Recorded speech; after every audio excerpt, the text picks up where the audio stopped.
The sun has finally come out over Amityville High School, and just in time for high school sports' annual tradition of Senior Day. In just a few minutes, 7 young men will be honored as they dress for the last time on their home field. It will feature accolades, anecdotes, and appreciation for their hard work and commitment to Warrior baseball. However, when the festivities conclude, Amityville will have work to do. As Shoreham Wading River comes to town looking to build on their 23-0 drubbing of the Warriors yesterday afternoon. After surrendering 5 home runs in the loss, head coach Jack Zeiter is ready to take his tribe into battle one more time in 2019 on their home turf. Will the sun continue to shine down on the Warriors, or will the Wildcats reopen the floodgates? Find out next on the Amityville Broadcasting Network.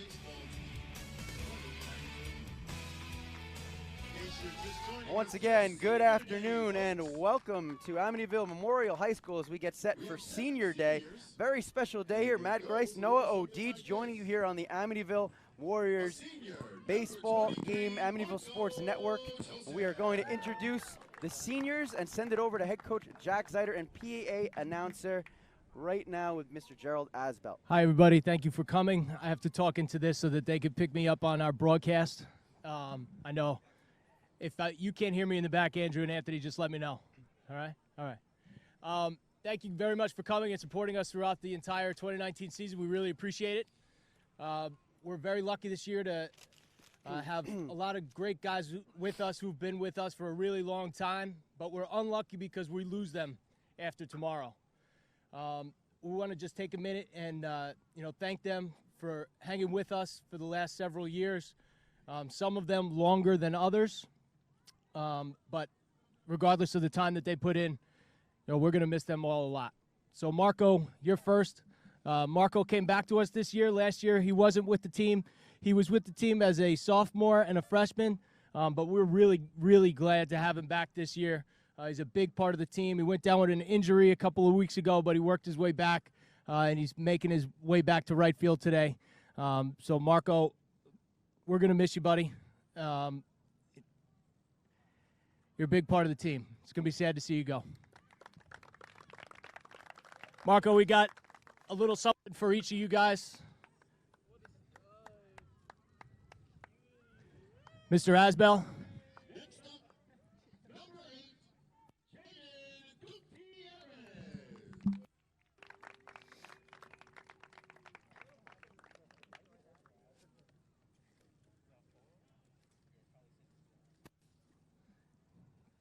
So Jaden's been with us for a very long time. This is his first year with the varsity team, and he always worked out a schedule to make sure that he was a part of the baseball team. He's a quiet guy. He keeps to himself, and sometimes with this crew, that's really appreciated. But we love having him around. He does everything for us, plays the outfield. Whenever called upon, he's always ready, and he's a quiet leader, and we'll miss him for sure. So, Jaden, thanks for everything, and we really appreciate it. All right?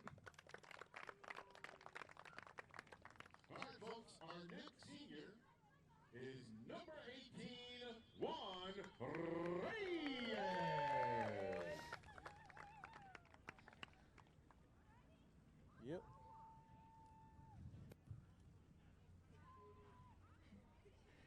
So Juan's been with us for a very long time. I've known Juan as a student and as a player, which is an absolute pleasure. He's really into baseball. He loves it, and it shows even when he's not on the field. I think one of Juan's most exciting times was the first time he saw a chicken farm on the way out to Mount Sinai last season. He's one of the 3 guys on the team that we count on for senior leadership to lighten the mood. When we're playing and things don't go our way, it's really important to have that type of atmosphere on the bench. It's a huge part of our team because no matter what we do, we try to have fun and make sure that we enjoy the game overall. And Juan will be sorely missed next year for sure as he continues to go to Nassau Suffolk Community College next year. Juan, we'll miss you, bud.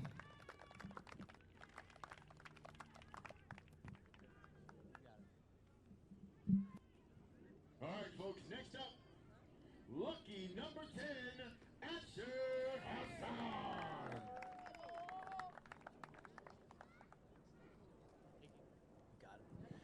So this comes at a great time for Asher. He's actually playing the best baseball of his high school career right now.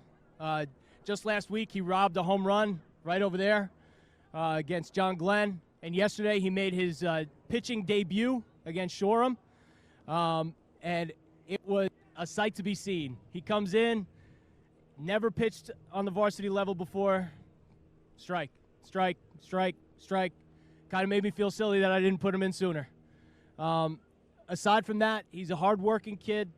He's got a part-time job and always makes sure that he is at baseball. And while he's not an official team captain, he is a true leader on the team, and he will be sorely missed. So thank you for everything, Asher.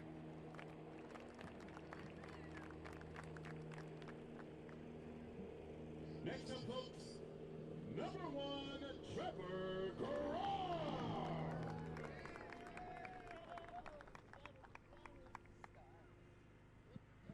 So Trevor came to us last year. He transferred over from St. John's, and the first thing that Coach Dio and I did at that time was smile. We knew right away that we had a baseball player and a really great kid with us. He's been a welcome addition, team captain material right away. His athletic ability is only surpassed by his maturity on the field. And he really puts everything that he has in his body out on the field every time he steps foot out there. And he will be missed a lot more than he knows. So, Trevor, thank you very much for everything, and best of luck at St. Joe's. Good job. All right, folks, next up, number 2, Derek Willenbrow.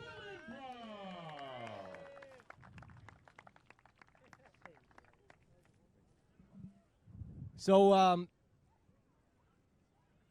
Derek has been with us for a really long time. I remember Derek as a 7th grader coming in, playing with the middle school team, and you could tell right away this kid loved baseball. He was a Yankee fan, unfortunately for me, but he still wears number 2 in honor of Derek Jeter, I'm sure.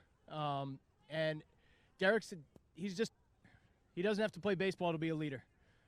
He's grown up a lot. Derek is over at the middle school, and the difference between him then and now is unbelievable. Grown into a great young man, incredible team captain, and without him and his leadership and his pitching ability, and forcing himself to be a huge part of this team despite a lot of physical setbacks, I don't know where the team would be. So, Derek, we'll miss you.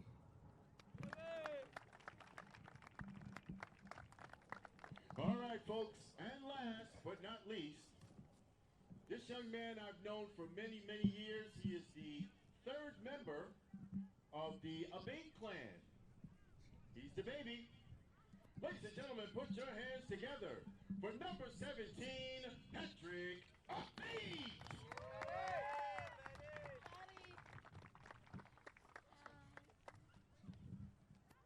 All right, so this one is kind of strange for me because Pat, I knew before I knew him. He was the little kid on the corner around the block from my parents' house who was constantly playing wiffle ball in the front yard. And I would drive past and be like, man, this kid loves baseball. He's always outside. He's always playing. And then I ran into him and his father at Park Avenue when I first started working in Amityville. And I saw his dad, and I had known Anthony from my time as a substitute teacher here at the high school. And I said, when's this guy going to come up to the high school? What grade is he in? At the time, he was a 6th grader. He goes, next year. I said, still playing ball? He goes, oh, yeah. I said, can't wait. He's been with us at the high school level since the 8th grade. He's been a varsity player since his freshman year.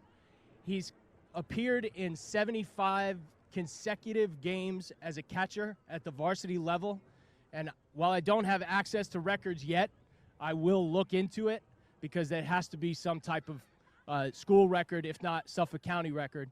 It's very impressive, especially in games where things are not that tight, but Pat always keeps his composure. He's been a team captain for a couple of years now, and it's very evident that he's going to be successful long after he leaves us. He's beloved by his family. It's very obvious because they sit out here with many of you all in the extreme cold temperatures all the time to support the team.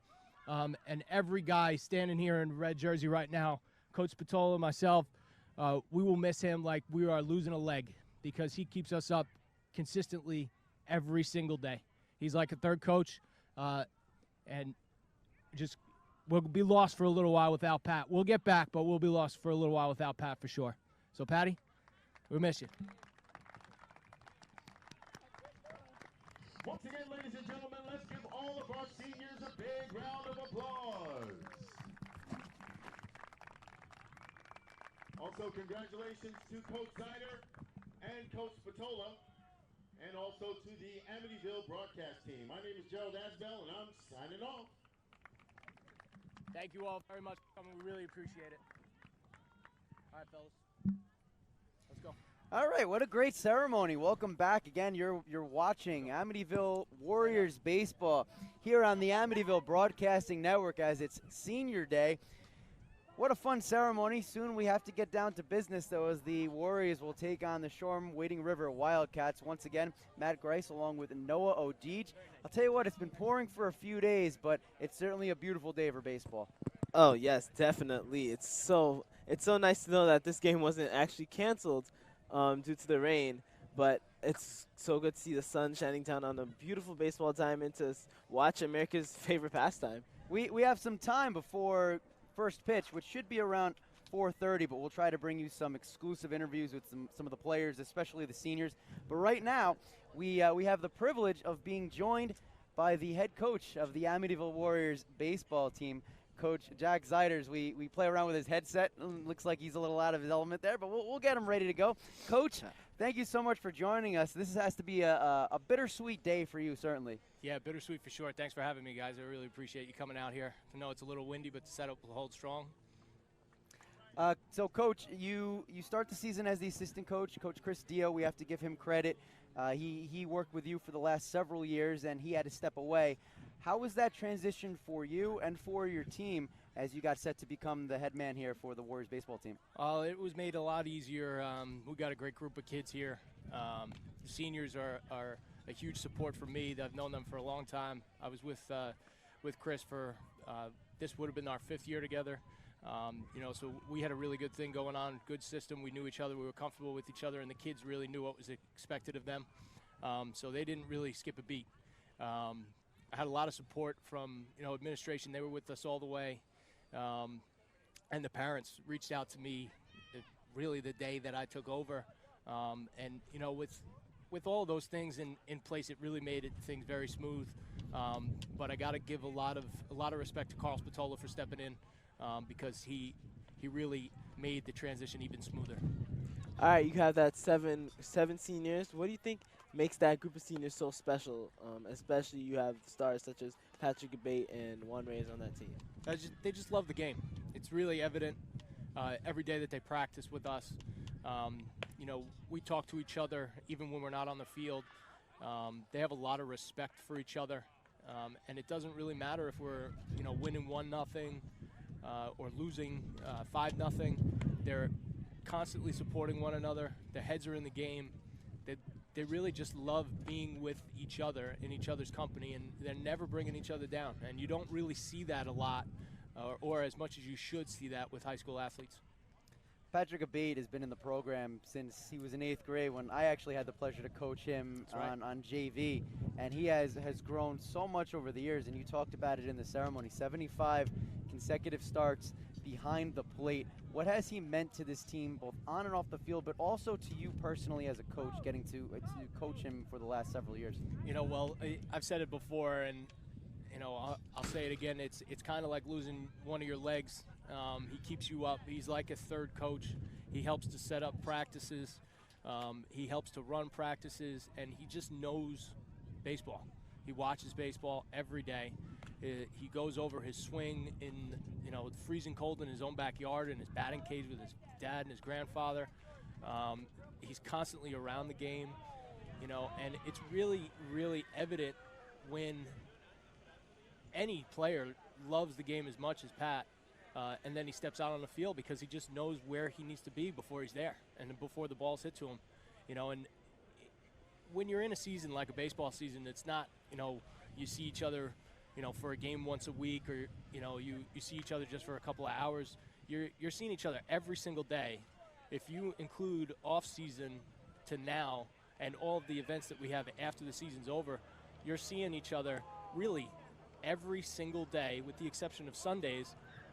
So 6 days a week for 4.5 to 5 months. That's a huge part of your life. And these boys, a testament to them, they've really become a family. They're a really cohesive group. And to lose 7 guys in one season is going to be a big challenge.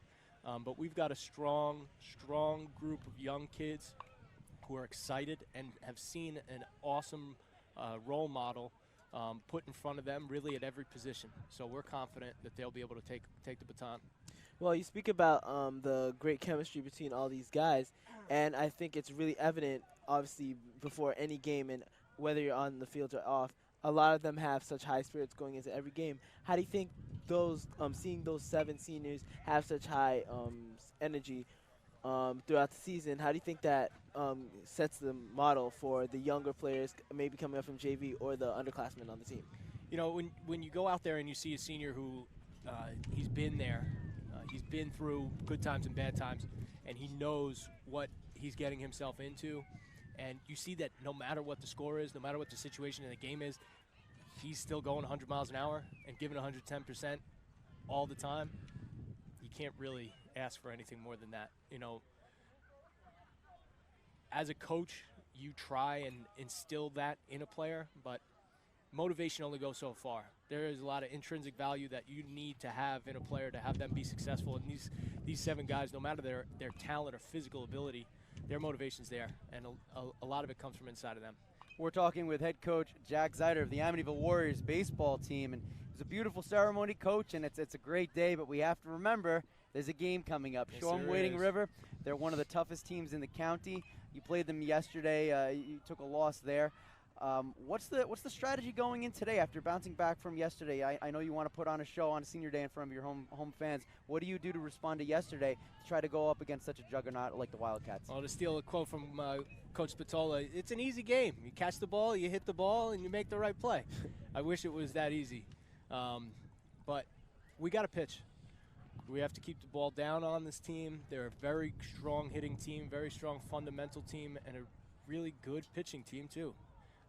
Their coach is a great coach. He's been around for a long time. He knows the game very well. When we have the opportunities to make plays, we got to make them. Derek Willenbrock starting on the hill for you today. What does he need to do to keep Shoreham off the base paths? Just stay consistent. Consistency is key for Derek. The most important pitch for any pitcher is strike one. He's got to find it early, often, stay there, and we got to have his back. Coach, congratulations on a great season. We thank you so much for joining us today, and good luck in just a little bit as the Amityville Warriors take on the Shoreham Wading River Wildcats here on the Amityville Broadcasting Network. Thanks again, Coach. Thanks, guys. Really appreciate it.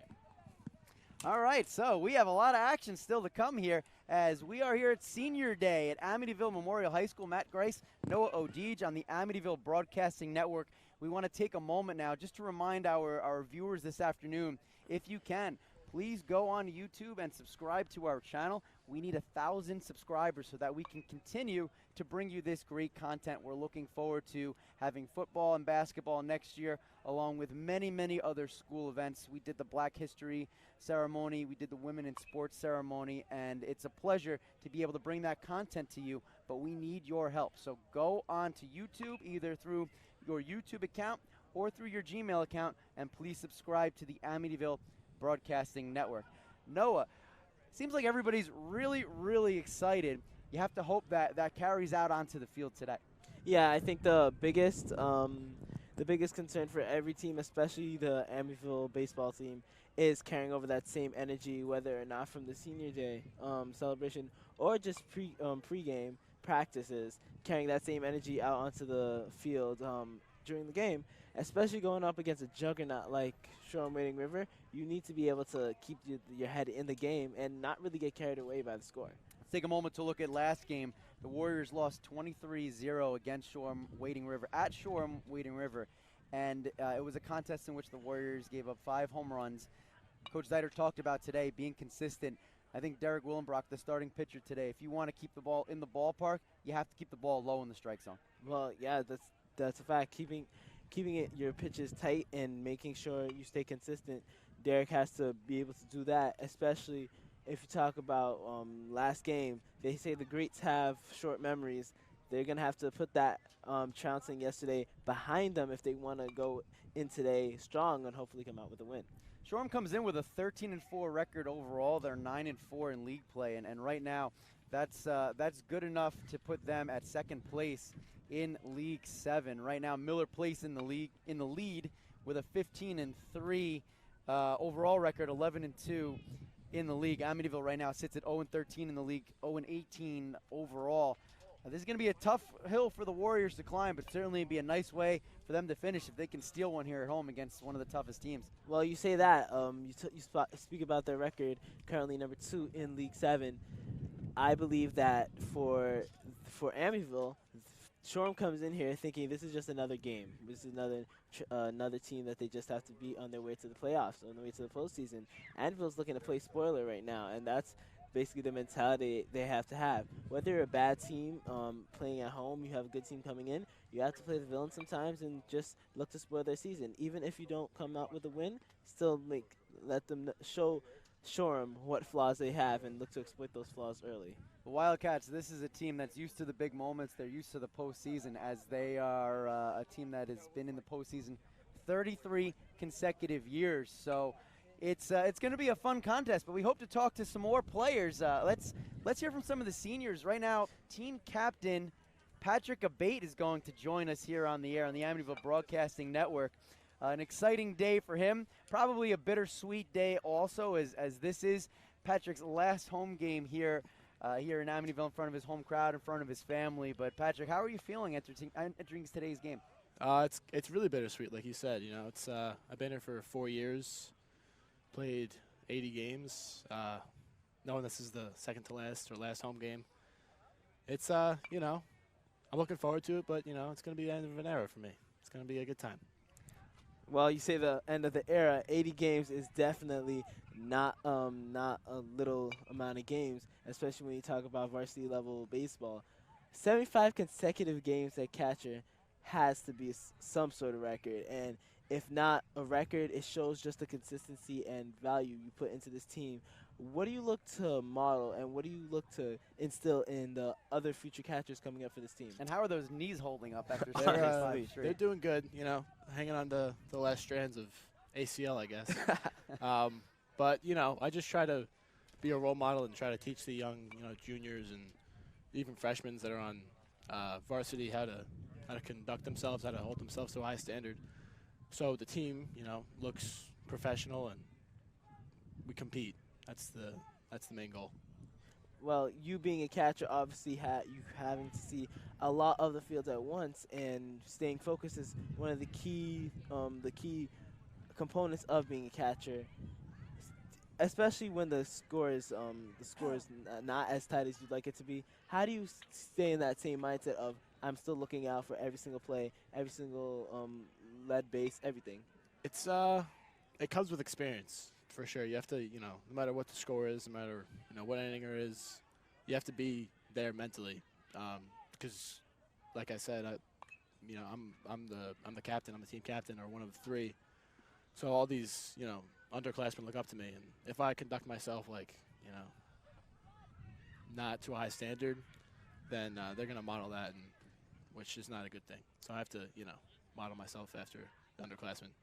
Full disclosure, I actually had the opportunity to coach Patrick when he was a little 8th grader, and he was playing JV baseball. And at the time, you were catching sometimes. I think you were playing, what, a little third base? Third base.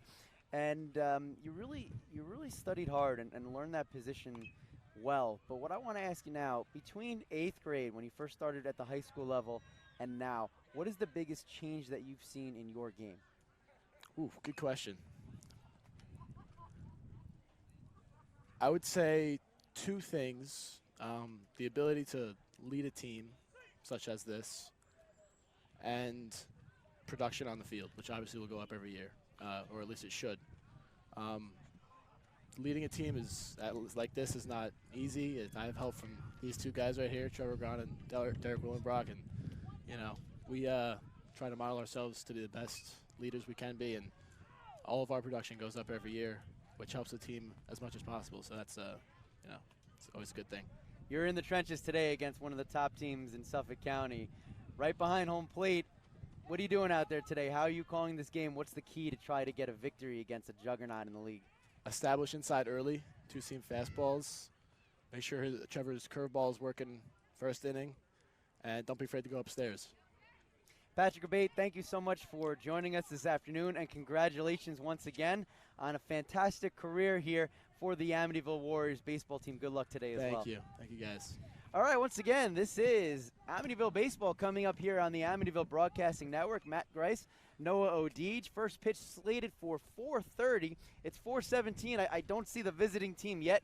They have kind of a long trip to come from Shoreham Wading River. Actually, it looks like they may have just pulled up recently. So first pitch coming up soon, but with the festivities of Senior Day, we have a lot more we can talk about. Perhaps we can get today's starting pitcher to join us, Derek Willenbrock. We'll have to flag him to come over here. He's being a little shy right now, so we'll try to get him. Big game for him. Derek, we'd love to talk to you. Come on in. This is going to be a big test for him, as not only is he pitching in front of a really nice crowd here, and it's his last game here at home, he's going against a very, very tough lineup. Derek, what are you most looking forward to as you take the hill today? I'm just looking forward to playing with my team for one of the last times at home. It's been a long few years. It's always great playing with my team. We have a lot of fun, even if we're not winning. But I just like playing with my team. That's what I like doing. All right, you're on the mound today, hoping to pitch a really good game. Going up against Shoreham, offensive juggernaut per se. What do you think you can take from this game going into it, and afterwards? What do you think you're going to be looking for? This game? I expect a lot of hits to be hit off of me. That's just how it goes with such a great team that we're playing against. But I'm sure my team behind me has my back, and will make the plays. Derek, what did today mean to you going through this ceremony? I know you've seen it before as a player who was not a senior, but to finally get to this moment and have your name called by your coach in front of everybody here, what did that moment mean to you? I've been playing a long time, so finally being here in my last 2 games, it's kind of sad because I like playing baseball, and these have been great moments playing with my team. So I'm sad it's ending, but I'm hoping to play in college, meet new people, play more baseball. What is the next step for you? Have you talked to your college coach? Are you looking forward to being a part of a team? Is this something that you've already set up, or you're hoping to try out and make a team in the future? I'm hoping to try out. I haven't talked to any coaches yet, but if they have a club team, I'll play club. If they have a competitive team, I'll play competitive. But I'm hoping to go to Suffolk and play there, the Sharks. Now, you're not the first Willenbrock to play baseball for this program. Are you the last? Yes, I am the last Willenbrock to play baseball. What has it meant for you just to follow in your brother's footsteps? Lucas, my older brother, he's a really good baseball player. So, I always try to look up to him. He taught me a lot of what I know about baseball, a lot of pitching. So I'm sure he would be proud of me today, pitching for my last game. Derek, congratulations. We wish you all the success today. Thank and you. moving forward. Thank you for taking a few minutes and joining us here. That was Derek Willenbrock, senior on the Amityville Warriors baseball team and today's starting pitcher against the Shoreham Wading River Wildcats. Game time is slated for 4:30 first pitch. I think we're going to be delayed a little bit here, but that's okay. It gives us more time to talk to these great athletes and preview this game coming up. But I'm so thrilled that finally the sun is out and the sky is blue. But the wind is blowing kind of strong today. That could affect this game. Well, that's a fact, especially when you have only 60 to 70 mile per hour fastballs coming off the mound for Amityville. The wind's going to be a big factor. We'll see how the pitchers use it to their advantage. I bet it's not the first time. That they've seen it. I have the roster. I need the starting lineup. We're now joined by another member of the Amityville Warriors baseball team. Not a senior this time, though. Brian Canales takes a few minutes to sit down with us here on the Amityville Broadcasting Network. Let me ask you, Brian, as a junior, getting to watch that ceremony, what feelings and emotions go through your mind knowing that you have one more year of doing this? It was definitely, very surprising just because it feels like yesterday, I was just a little kid in middle school, just enjoying myself, as a 7th grader, just playing middle school baseball. And now here I am 4 years later, realizing that it's my last time playing with all these guys, and it's been an amazing experience playing with all of them. So it's definitely a sad moment just because, it's my last game with all these guys. That's a group. Well, we talked about the wind earlier. I know you're probably one of the only people who won't mind the wind today, as obviously your hair is just going to be everywhere. Yeah.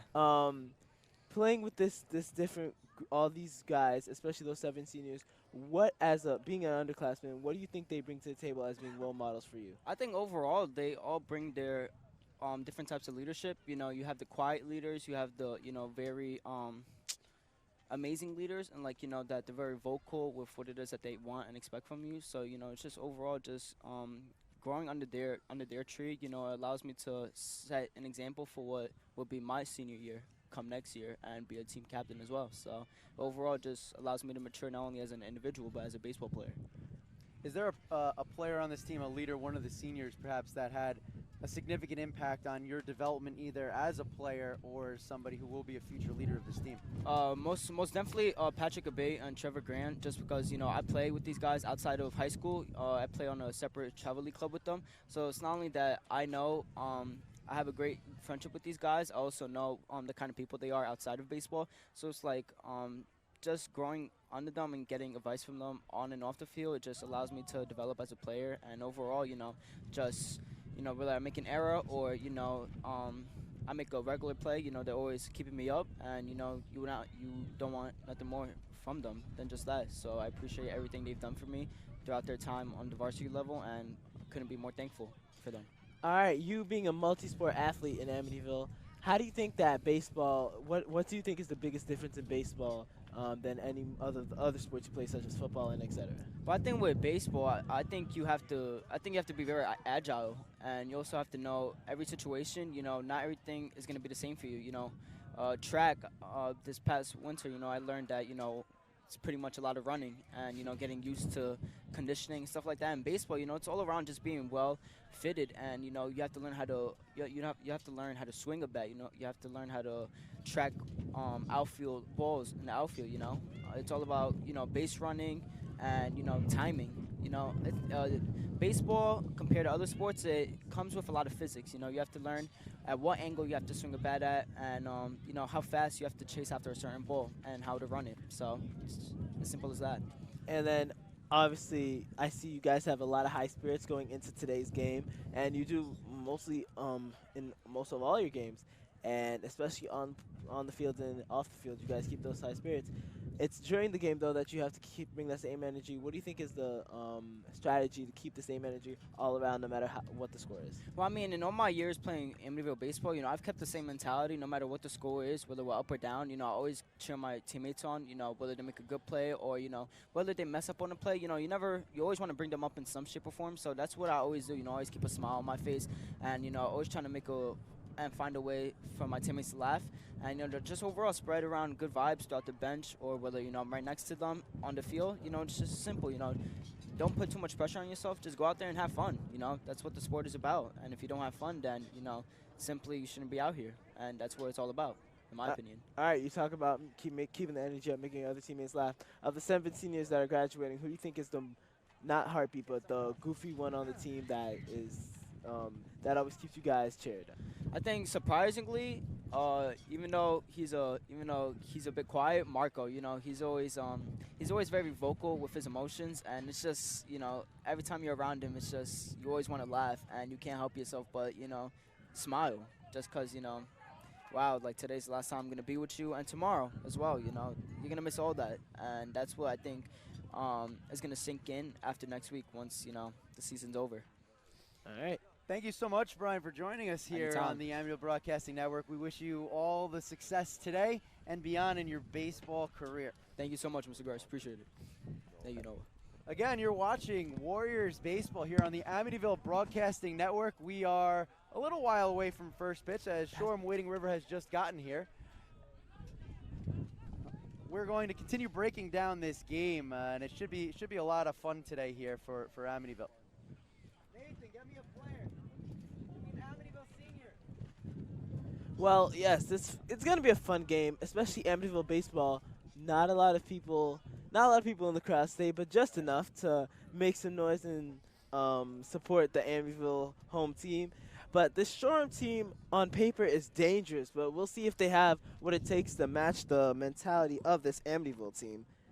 Personally, for me, I feel as if Patrick Abate and Trevor Graham, that's a dangerous duo out in the diamond. The Patrick as a catcher, communicating with his ace Trevor is usually a very devastating duo, especially when they're feeling hot. And we have that ace coming up right now, Trevor Graham. If it's a second. Trevor Graham, who has had a very successful year for the Warriors, both as a pitcher and a shortstop. And hopefully he can get us some hits today here for Amityville against Shoreham. But Trevor, what has this day meant for you as it is your last home game here for the Warriors? It's been really special so far. Coach making great speeches about us. And I know I've only been here this is my second year on the team, but I really enjoyed my time here, and Coach made it a great day so far for me. All right, you are the ace not only as a pitcher but as the batter. Coming out, you are the first person on offense and defense representing that Amityville team. What do you think is the mentality that you bring to every single bat, every single inning, every single pitch? Every at bat, I'm just trying to get on base, steal, score. That's what I'm always trying to do. And when I'm in the field, I'm just always looking to attack the ball, make the play. All right. Obviously, you transferred here to play baseball for your hometown team. What do you think coming in as not just a newbie in age, but a newbie on the team? What do you think? How did you think you fit in on your first year back? I kind of knew some people coming in. I knew Derek, I knew Pat, and then everyone else was new to me, but they made me fit in like I've been here for years, and it was just great. I love playing for the team. All right. You and Patrick have been a devastating duo both this year and last year. This year, it being your last year and your last home game, do you guys think that you're going to go out there and put on a show? I hope. I'm just going to try to do my best, and so is he. All right. You're not the starting pitcher today, but rather you're playing shortstop. What do you think is the different mentalities and different strategies brought to those different positions, especially you playing them both? Shortstop, you always got to look to attack the ball and be the leader of the field. Pitcher, you're always looking to throw strikes and give your team opportunity and not just walk everyone. All right. Thank you so much, Trevor. We appreciate you joining us. Congratulations on a great season, and it's your senior day. It's your last game at home. Have fun, kid. All right, once again, we are just a little ways away. Shoreham Wading River has just started warming up. They're throwing currently right in front of their dugout by the first base line in between home and first base. And we do have their starting lineup. One of the things that the Warriors won't have to worry about, they are seeing starting pitcher Cullen Santa Maria. He's a junior, 6'5", 145-pound kid. He throws pretty hard. There's actually 4 players on the Shoreham Wading River pitching staff can hit 80 miles an hour or higher on the gun. That's pretty quick for varsity baseball here in the Northeast. Yes, especially here in the Northeast where you don't see that many baseball prospects come from. Especially a Shoreham team that's second in League 7 and is looking to make a playoff push. You're talking about 80-mile-per-hour pitches. That's going to be a problem. Let's see if the Amityville batters can handle that. And obviously, with the same amount of fastballs that come out, they're gonna have to look to disrupt Shoreham's communication, whether or not Shoreham's up or they're down. They're gonna have to look to disrupt Shoreham's communication in the outfield.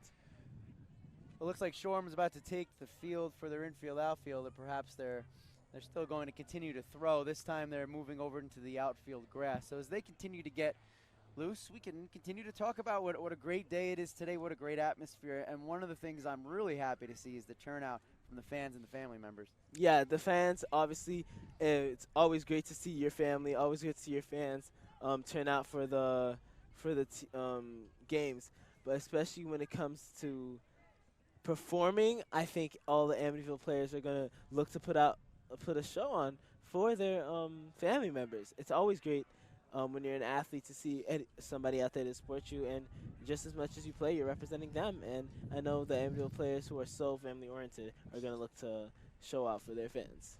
Even though it's a nicer day out today, it's a little chilly. You look like you're freezing here, and the players have to be feeling it also as the wind continues to swirl around here. Amityville did their infield-outfield warm-ups before they had their ceremony, and they've been waiting around for Shoreham Wading River. It's a long bus ride as they're coming from out east. Right now the Warriors are kind of huddled up together behind their own bench here. I wonder if sitting around is going to have an impact as they start this game. Well, I know all of them are probably wishing they had Tom Brady jackets right about now. It seems that I think it would be a great mental inhibition for them if they have gotten cold. They haven't warmed up. They had the ceremony in between their warm-ups and now, and obviously Shoreham, they're delaying a pretty long time. It's been like 20 minutes since we expected them to arrive. But Shoreham Wading River is going to have to continue to warm up, and we'll hopefully see Amityville in the same position. Should be a lot of fun. I think it's time to recap the Warriors season as well as Shoreham Wading River season a little bit here, and I'll take you through that. First of all, just to give you a little history of the Shoreham Wading River Wildcats baseball team. This is a team coached by head coach Kevin Willey, and he's been here a few years, big shoes to fill, because this program has been devastating teams around Long Island for a very long time. Right now, Shoreham comes into today's contest with a 13-4 overall record.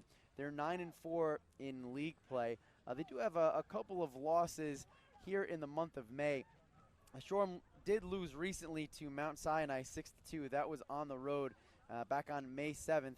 And then a real tight nail-biter as they visited Bayport Blue Point back on May the 1st. They lost 1-0. So that one had to be heartbreaking for Shoreham Wading River. But if anything, it certainly shows that this is a team that knows how to compete in close games, and they've been there before. Shoreham's national rank in the country. It may not sound so great because it's a big number. They're ranked 24,644th in the country, and that's courtesy of maxpreps.com. But you have to remember, there's several factors here. Number one, there's a lot of baseball teams around the country, a lot of varsity baseball teams. And one of the things that Northeast baseball gets criticized for is exactly what we're seeing today. It is a chilly spring day here as the Warriors get set to take on Shoreham Wading River. And Northeast baseball generally doesn't get the best reputation because it's so hard to practice. If you go down to the warmer climate schools, Florida, Texas, schools in those areas, they practice all year round and they do so outside. But up here in the Northeast, a lot of teams do winter practices, but they're stuck staying inside a gymnasium. I know the Amityville Warriors have had to have a lot of practices this year take place in the gym because not only cold weather, but it's been raining a lot, especially as of late. So that affects teams. So I don't want you to consider that 24,000 national rank as a notch against Shoreham Wading River. Let's take a look more locally. On the state level, Shoreham Wading River is ranked 64th. Now keep in mind that this is also all the schools together. So these ranks include schools that may have 2,000, 3,000 students, whereas Shoreham Wading River, their enrollment is much closer to Amityville's. Probably under 1,000 students go to that high school. So 64th is pretty good. But Class A, that's kind of more realistic. Class A schools are ranked based on the size of their school, and Shoreham Wading River is 15th in the state. So this team is legitimate. And in Section 11, which is right here in Suffolk County, they're the 5th best team. Overall, they are in second place currently behind Miller Place. Miller Place has had a really good season, and Shoreham Wading River did lose to them earlier in the year, 12-7. But those teams are pretty evenly matched, and I'm sure they hope to compete against each other once the postseason starts. Shoreham Wading River, a couple of more games against the Amityville Warriors, and then they will move on. The Warriors, meanwhile, they're looking at an 0-18 season to this point. No wins in league play either, to go along with 13 losses. But this is a Warriors team that historically has produced some of the finest young men that you will ever see. And whether it's Coach Zeiter or Coach Dio, or if you want to go back even further, Coach Chris Roth, this team constantly has fine young men, people who come out, they play hard, they practice hard, they develop leadership skills, they work hard in the classroom, and even though they don't win a lot of games, you know, the players, that the quality of character on the Warriors cannot be spoken highly enough. And despite their record, that's something that I think needs to be celebrated, is the quality of human being on this Warrior team. Yeah, and that is true, especially you talk about the character from the Amityville team. We're going to have to look at the character from the Shoreham team as well, especially they go into this game, they know after yesterday what type of team Amityville is, and coming on their home floor, it's going to be interesting to see what they do and what's their strategy in this game. Shoreham obviously is a really good Class A team and a really good Section 11 team. Hopefully, Amityville can hope to play spoiler in this game. Shoreham Wading River knows exactly what they're getting. 33 consecutive postseason berths. And for 33 consecutive playoff seasons. Meanwhile, Amityville has not made the postseason, let alone won a game in quite a while. At least not in I haven't seen that in my lifetime. But you see two drastically different teams today. A bit of a yin and yang, really. And we'll just hope to see some good baseball today. Perhaps a David and Goliath also. Again, thank you so much for tuning in this afternoon to the Amityville Broadcasting Network. Matt Grice, Noah O'Deege, as we get set to bring you Warrior Baseball. This is their senior day. It's their final home game here at Amityville Memorial High School for the 2019 baseball season. And we should be underway in just a little bit. We'll have to wait and see if Shoreham plans on taking an infield outfield or not. They continue to throw in the right field area, getting their arms loose. But right now, we actually have a special guest joining us here on the sideline, the man that makes it all possible, not just for the Warriors here for baseball, but for every sport, and of course also helping us out here getting our broadcasting network up and running. We couldn't thank him enough for his support this year, and that's, of course, the athletic director here at Amityville Memorial High School, Evan Farkas. Evan, thank you for joining us here on what is a chilly but sunny afternoon. It has to be fun for you to watch these 7 seniors get honored. Yes, you know, today's a beautiful day for baseball, and it was a really nice ceremony today, and it really just speaks about the great work that Coach Zeiter, Coach Patola have done with the students here, and these students are just fabulous. There's a level of excitement about them, watching them all season and for the last few years that it's just very inspiring to me. And so, you know, I'm really excited to see them come out here on the last home game and put everything out there. And on another note, I just have to give a shout out to the Unified Basketball team, Noah and Nathan sitting to the left and right of me. What a fabulous season they're having. I predicted 40 points for Nathan yesterday, but Noah wouldn't pass him the ball, so that didn't happen. Oh, that brotherly love spreading from the court to the house and everywhere else. Hey, he has to hit the shots if I pass it to him. Okay. Shots fired. Farkas, you obviously are part of you helped institute a winning Amityville program, not just in not just a state championship winning team in soccer, basketball, but also winning character in all the Amityville athletes. What do you think is the formula to make sure these kids, and it doesn't matter how good or bad the teams are, these kids are the best players on and off their respective fields? Well, I appreciate the kind words, Noah, and I'm really glad that you mentioned character. I'm a big believer that if teams focus on character, the wins will just come naturally. And winning is relative to what the goal is. And so winning a state championship can be just as accomplishing as a team, you know, going out there, losing by 30, but having a great time and loving the game. So just the focus on character is really important.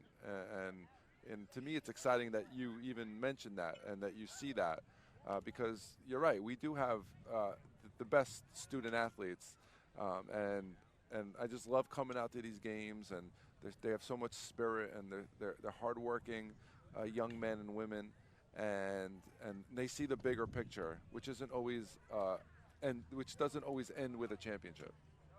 All right, as a hardworking athletic director, you always seem to make time to hang out or talk or see how your respective athletes in whatever sports are doing, and your office seems to be a very safe space for a lot of athletes to come talk to you or whatever. Why do you think that establishing a relationship with all the athletes can turn into the state championship or county championship winning players? I think that a lot of the work that Mr. Grice and Mr. Chimino and our coaches do is for you and it's for our students here. And so building relationships is really the best part of the job. And I wouldn't want to be in education if I couldn't build positive relationships with students. And so you're always welcome in my office, Noah and Nathan. You're always welcome, and maybe we'll have lunch one day. Maybe. All right, thank you so much, Athletic Director Mr. Evan Farkas. Thank you so much for joining us, and enjoy Senior Day. Well, we are just about ready to get set here on the baseball diamond. The Amityville Warriors hosting the Shoreham-Wading River Wildcats, as both benches will line up along the foul lines, and the American flag is carried out by one of the alumni here, Devontae Pickett. Devontae Pickett's great to see him back and holding that flag out there. What a nice ceremony. We're going to ask you to rise along with everybody else as we listen to the national anthem played here.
Thank you.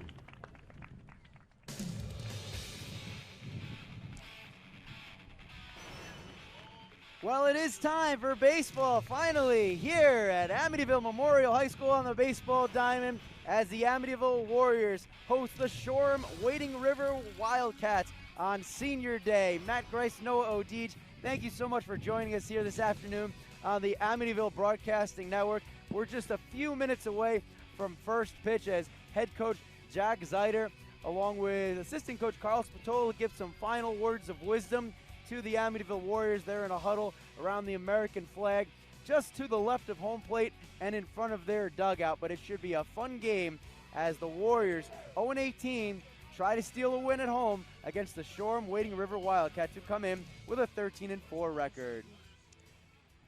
And Amityville will start on defense. Derek Willenbrock on the mound. So it is time. Derek Willenbrock, senior on this Warrior team, takes the mound for the final time in front of his home crowd, friends and family members and community members alike.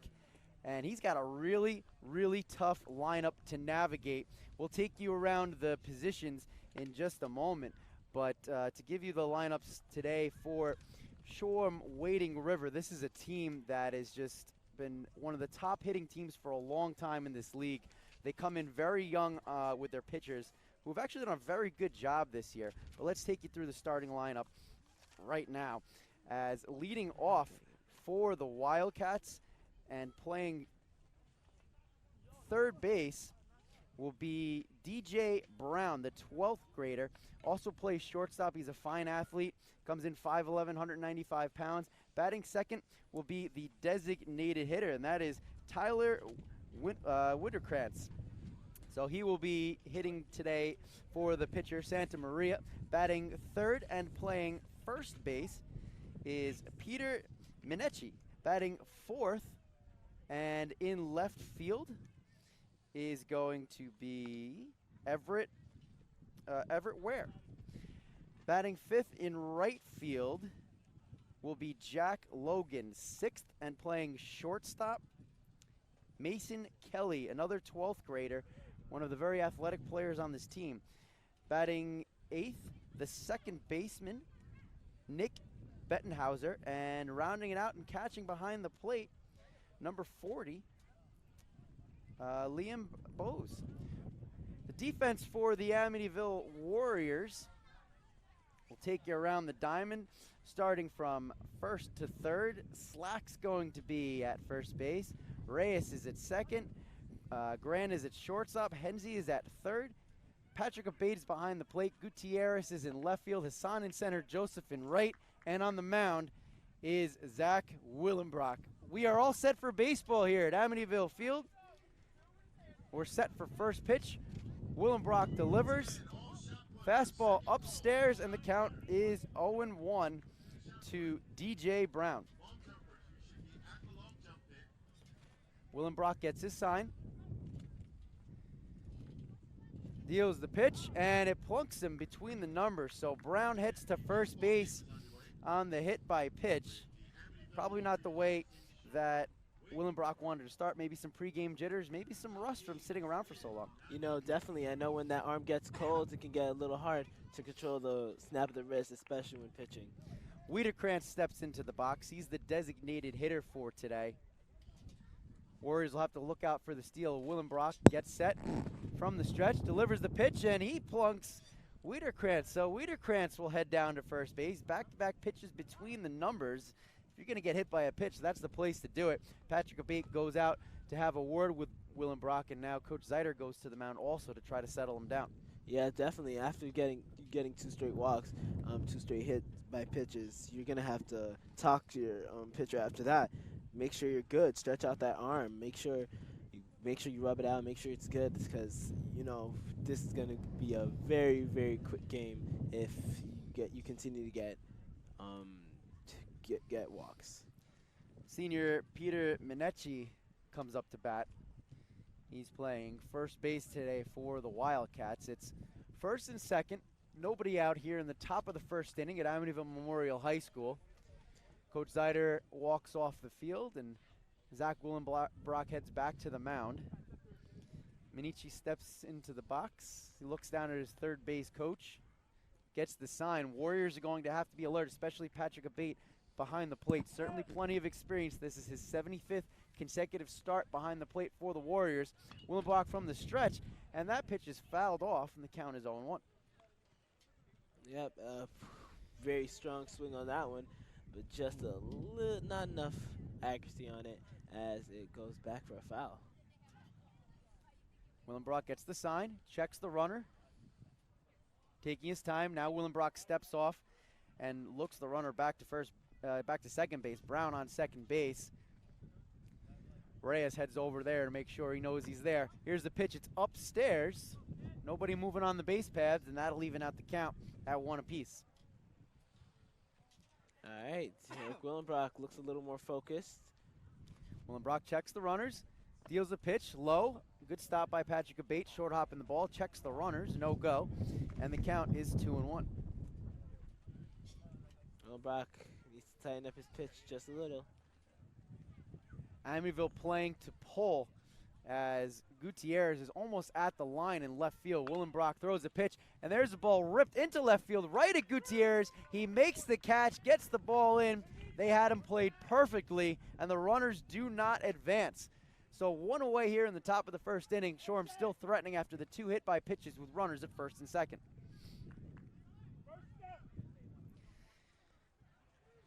And that will bring up Jared Scariano. Scariano comes in today, number 33, a junior. He's going to be playing center field. The lefty gets up. Willenbrock throws the pitch. It's upstairs. 1-0. Runners on first and second. Gutierrez in left field for the Warriors, still playing pretty close to the line despite the fact that there's a lefty hitter up. Joseph closer to the line in right field. There's the pitch, it's low. Count is 2-0. A lot of territory for Asher Hassan to cover in center field. Runners on first and second. Willenbrock checks the runner, Brown at second base. Delivers the pitch upstairs for a ball, and that makes the count 3-0. Derek Willenbrock needs to calm down, get those pitches down low, get those pitches right up the middle, because you do not want to load the bases with another runner. Pitch Scariano in the dirt. Patrick Abate's looking for it. Runners are moving up. Abate finds it. He's going to have to eat that one as it's ball four anyway. So nothing doing there. Runners get to sprint towards the next base and jog the rest of the way as ball four will load the bases. So Willenbrock in a little bit of trouble here in the top of the first inning. No balls have been put in play other than the fly out to right field, but the bases are loaded. Willenbrock will look to strike this one out, or the supporting cast on the field is going to have to do something because it's not looking good for Amityville right now. The senior Everett Ware comes up to bat, and he fouls the first pitch from Willenbrock straight back, making the count 0-1. Good solid pitch, but just not enough contact for Ware. Ware, one of the pitchers here for Shoreham, but today he gets the start in left field. Willenbrock deals a pitch. Pitch is outside, and the count evens up at 1.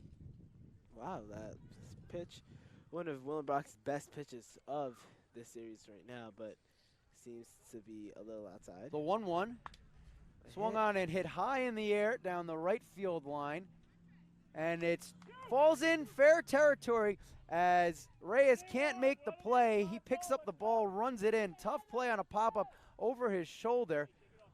1 run will score, and everybody advances 1 base. So Shoreham takes the early 1-0 lead on the, we'll call it a base hit, as it didn't appear that Reyes touched it with his glove, but Shoreham out in front.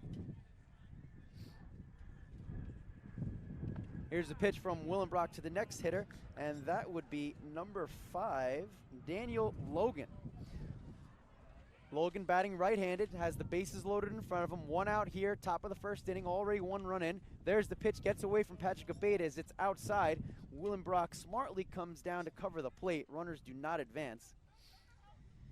And that will go down as a ball, so the count evens up at 1 apiece. Willenbrock already giving up 1 run, needs to calm it down for the rest of this inning. Willenbrock not taking a look at the runners, bases loaded, deals a pitch in the dirt, good scoop by Abate. Looks the runner back to third base, the count is 2-1. 1-0 Shoreham here, top of the first inning, here in Amityville, New York, Warriors Senior Day. Willenbrock gets his sign, pitching from the full windup with the bases loaded. There's a pitch, breaking Good ball, hit. pulled foul. Giving a chase is Gutierrez. He's not going to get there. So we'll do it again. That evens the count at 2-2. Willenbrock just needs to deliver 1 good hit, pitch inside, hopefully to send this hitter off. Bases remain juiced. Willenbrock taking his time climbing the hill. 2-2 count. Willenbrock looks in, gets his sign from Abate.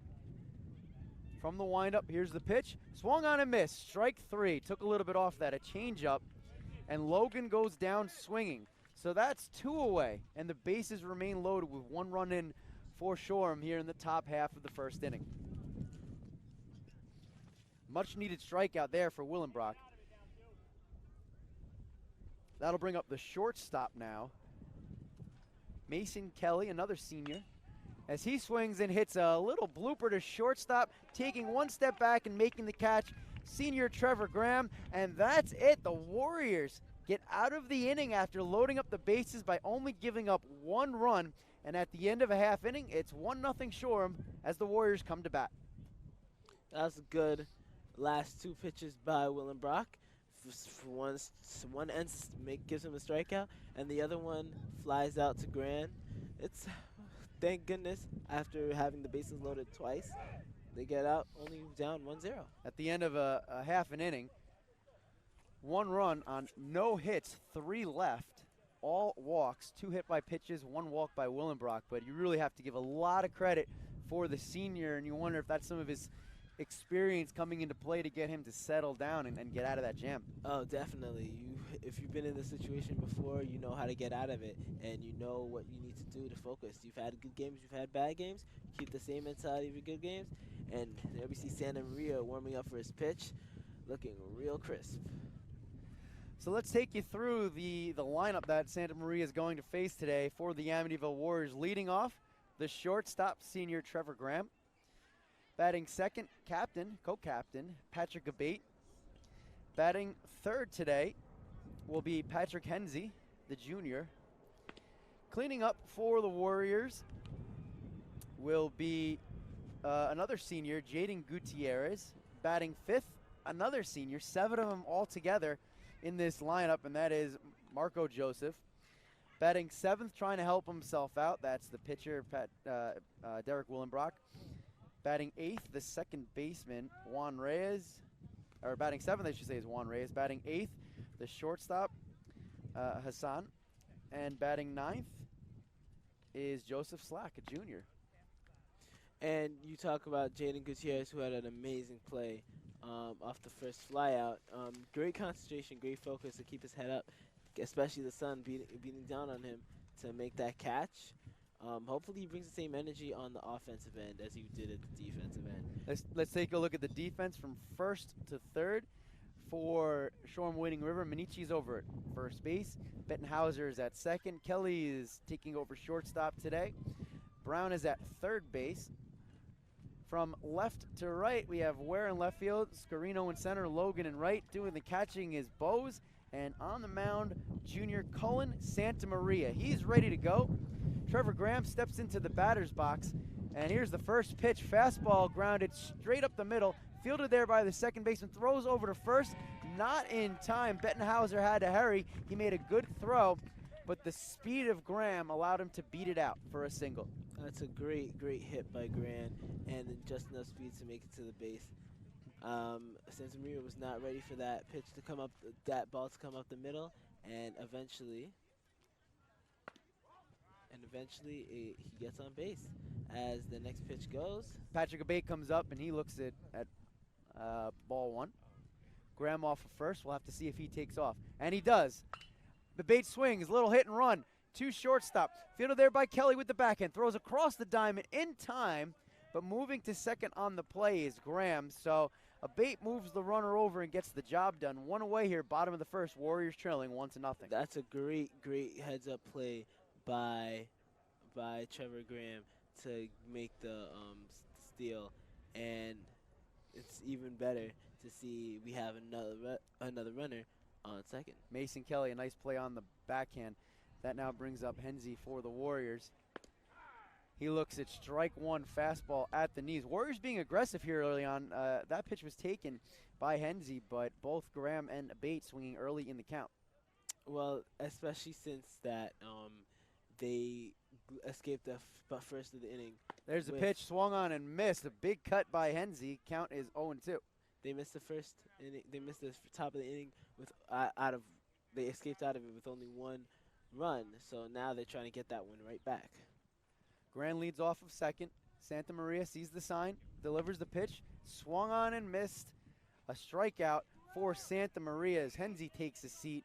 That'll be 2 away as the cleanup hitter, Gutierrez, comes to the plate for the Warriors. Jaden Gutierrez, a senior, and he's got a chance for an RBI as Graham stands off of second base. Here's the pitch from Santa Maria. Fastball at the knees, strike. Couple pitches called there, so it looks like that low pitch is getting called today, and the count is 0-1. Gutierrez doesn't even swing, looking for his hit. Santa Maria from the stretch, taking off is Graham. There's the pitch, it's a ball. There's the throw, it's going to go into left field. Graham thinks about running home, but changes his mind. Good backup by Ware, the left fielder, as the throw went over Brown's head. But Graham gets a stolen base, and now a chance for Hensey, for Gutierrez, excuse me, as the count is even up at 1 apiece. A great heads-up play again by Grant, stealing 2 bases in 1 play. There's the pitch. That's low for a ball. So now the count is in Gutierrez's favor at 2-1. Gutierrez needs to start swinging on some of them because hasn't swung on a single pitch. Santa Maria deals. There's a strike again at the knees. Fastball outside corner, and the count evens up at 2. You wonder what is Shorum's mindset after 2 stolen bases. Well, let's see. Santa Maria deals the 2-2, and it's strike 3 looking.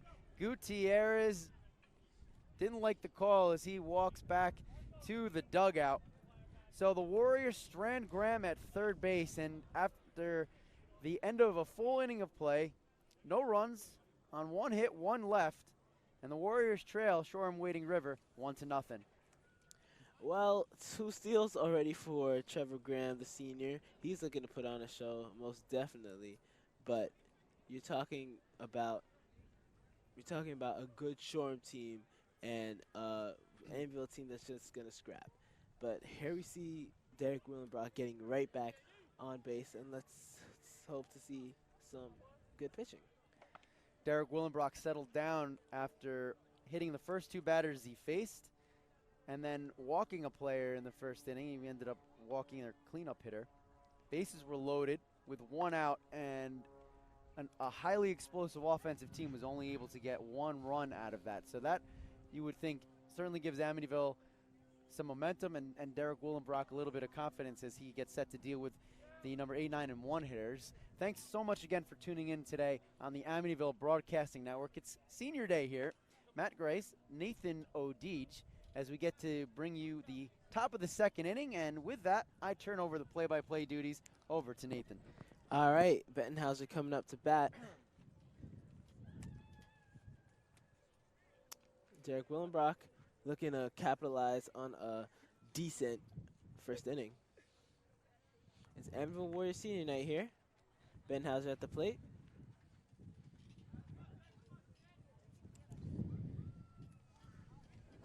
Bettenhauser winds up, delivers the pitch. It's low for a ball. Willenbrock has to try to find the strike zone here. Oops. He certainly doesn't want to fall behind again and get people on base. You're looking for trouble, and statistics show over and over in baseball, if the first man gets on by a walk, more times than not, they come around to score. That's true, and we get a hit. Marco Joseph runs for it, and it's fielded in the outfield by Hassan, and Bettenhauser advances 1 base. Bettenhauser didn't get much of that, a little pop fly, but Hassan was playing pretty deep out in center field, which allowed for the ball to drop. So a hit given up to the number 8 hitter. Number 9 is up, so this is a guy that Willenbrock's going to want to get out, because otherwise it's back to the top of the order. That's true. Bows at the plate, delivers the pitch, hits it, drives for it, fielded by Reyes, and that's 1 out for Amityville, as Bowles will advance 1 base, but Bettenhauser is out at 2nd. So Bowes makes it to first on the fielder's choice. Probably a smart play by Reyes to eat that instead of making the throw, but good job by Trevor Grand to get the lead runner. Yes, that's very true. But here we go, Brown back up top. Hit by pitch again. Well, this can't be a habit for Dylan Brock to do, as he's just sent their number 1 hitter twice to first base thanks to a hit. One of the top hitters for Shoreham, not in the lineup today. Mike Smith, he's got 3 home runs on the season, so the Warriors getting a little bit of reprieve in the lineup. 1 out, here's the pitch. It's a little high, that'll be a ball. Winterkrantz at the plate.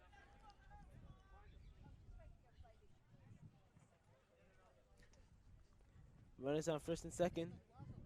Winterkrantz has the pitch, and he's hit again. Bases loaded yet again. Something that Amityville has done twice in 2 innings. Hit by pitch, bases loaded, let's see what Abbeville does. Willenbrock doesn't want to face the first two hitters in this lineup.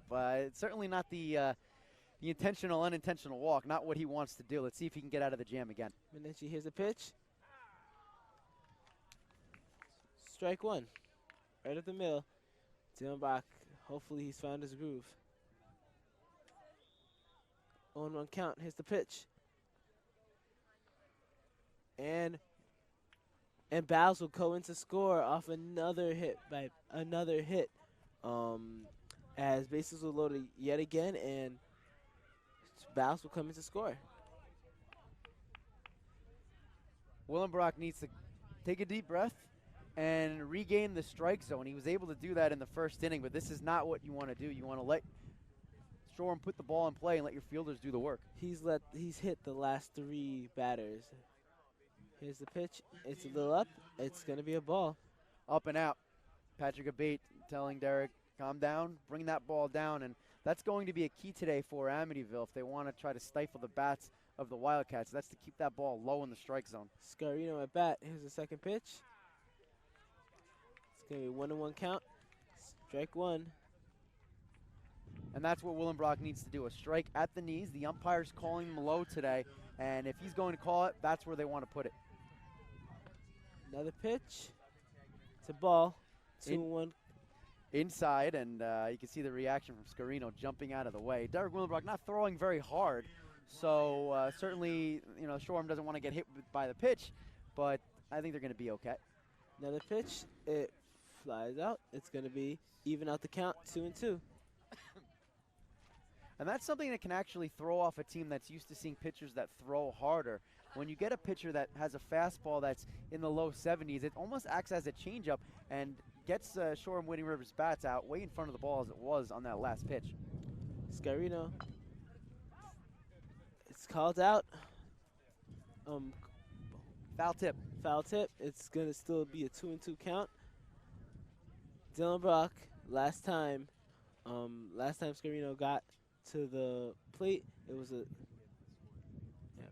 last time Dillenbach, Scarino got to the plate. Here's a pitch. Flies up. Gutierrez runs for it and doesn't get it, but it will be a foul ball. 2-2 count. Last time Scarino was up, got all the way to third base before Logan struck out. Still at bat right now. It's been a long series, but hopefully Dillenbrook can get it done on this pitch. Willenbrock really battling here. This has turned into a good matchup after Willenbrock couldn't find the strike zone. Exactly. 2-2 count. Here's a pitch. And it's going to be a ball. Ball 3-2 count. Patrick Abate missed the ball. Looked like a miscommunication. He was setting up inside. Pitch went outside, and it went off Abate's glove. Willenbrock did not go to cover the plate, however. That's something he's going to have to be aware of with a runner at third base. Let's see, a full count. Here's a pitch. And they call another ball, and that will walk Scarino to first base and send another runner home.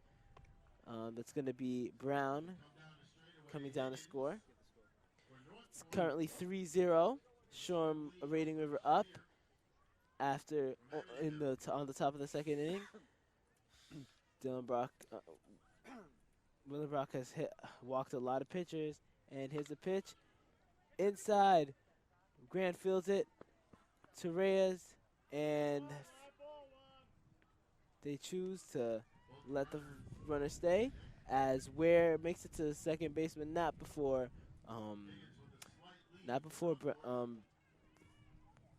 Scarino is called out at second. Another 6'4" fielder's choice, so strong play by Graham. He did choose to stay back on that. Had he charged it, maybe he would have had a chance at a double play, but Ware was a fast runner down the line.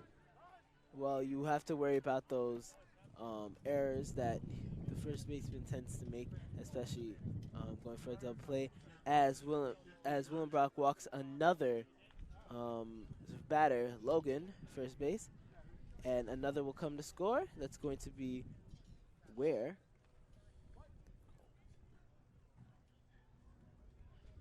My apologies, it's going to be Winterkrantz that comes to score.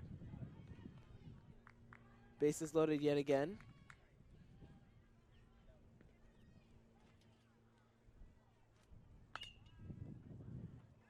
It's up high, and Gutierrez fields it and elects to hold it. Not a lot of aggression coming from the Amityville defense as another Shoreham Wading River player comes to score. The score is now 4-0. Shoreham Wading River's now batted around here in the top of the second inning. Good heads-up play by Gutierrez charging in as both infielders had gone out to try to make the play on that. Benhauser at bat. It's 1-0 count.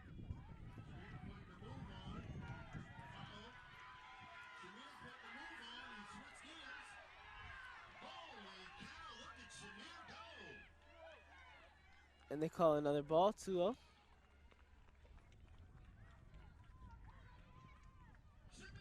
The problem has not been the Amityville defense today. A couple of little dinks for base hits and a lot of walks. Willembrook. And another ball, 3-0 count. Willembrook is not looking comfortable right now on the mound. Willembrook pitches, and another pitcher hit as Bettenhauser will go to first base, and Ware will come to score. Score is now 5-0 in Shoreham's favor. Coach Zeider's going out once again to talk with Willembrook, and you have to wonder how much longer till you see a change here, as Willembrook just doesn't seem to have command of the strike zone today. Well, they seem to have another pitcher warming up in the bullpen.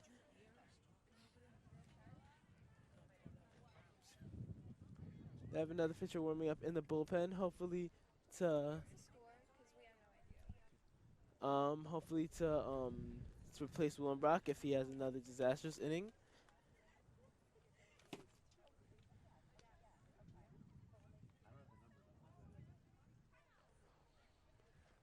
Willembrook hoping to get out of this, as Coach Zeider, I'm sure, would love it if he could get out of this jam here.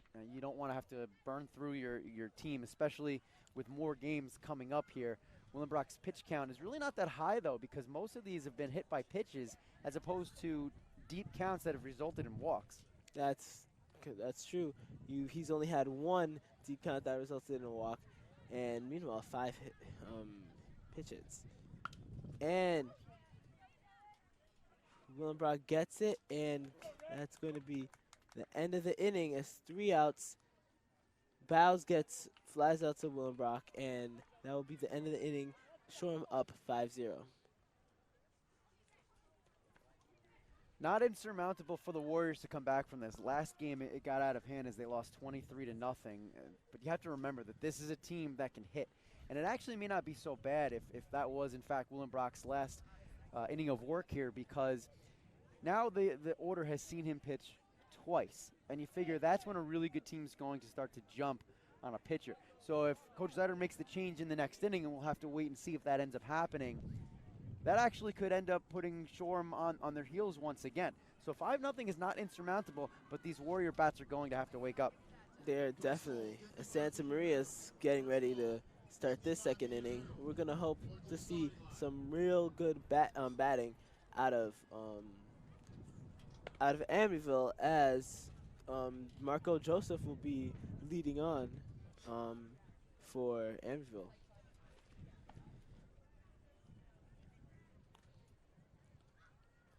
Joseph was injured for some of the season this year, but he's come back and he was the team's DH as he continued to get healthy, and his bat is very important for this Warriors team.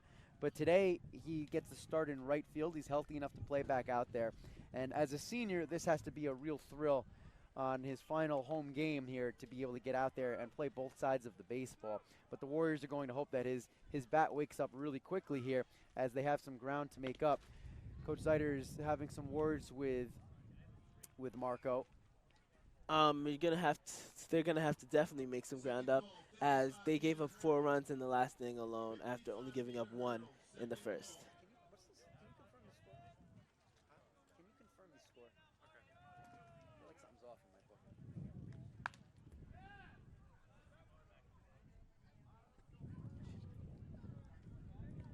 right, Santa Maria on the plate. First pitch fouled off to the right side out of play.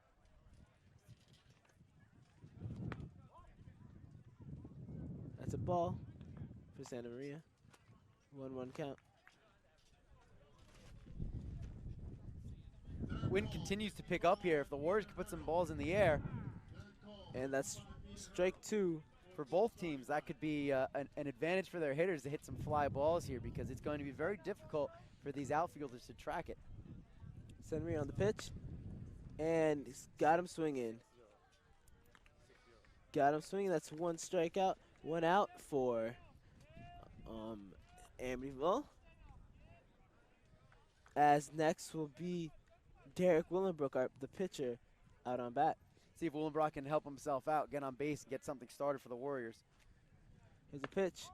That's a ball. 1-0 count.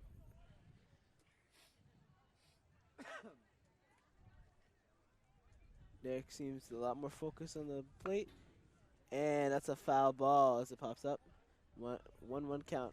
Willenbrock fighting that pitch off. I don't know if he was looking breaking ball, a little late on the swing, but if he can get his timing down, that'll be very helpful. This is actually his 21st career varsity start pitching in his final game, and he leads the team in strikeouts. And now he's got to help himself out a little bit as he's dug himself a little bit of a hole here. 1-2 count, as the last strike was a little low, but they're counting that. And that's it. Got him swinging. 2 strikeouts, 2 hitters for Santa Maria in this second inning. Warriors need to put the bat on the ball. Good things happen. You never know. Even if you hit it right at somebody, this is baseball, and errors are part of the game. So the Warriors are going to have to fight to put the ball in play and challenge the Wildcats to make the play. Juan Reyes at the plate. Here's a pitch. It's foul ball. 0-1 count. Looks a little wide, but Reyes swung on it anyway.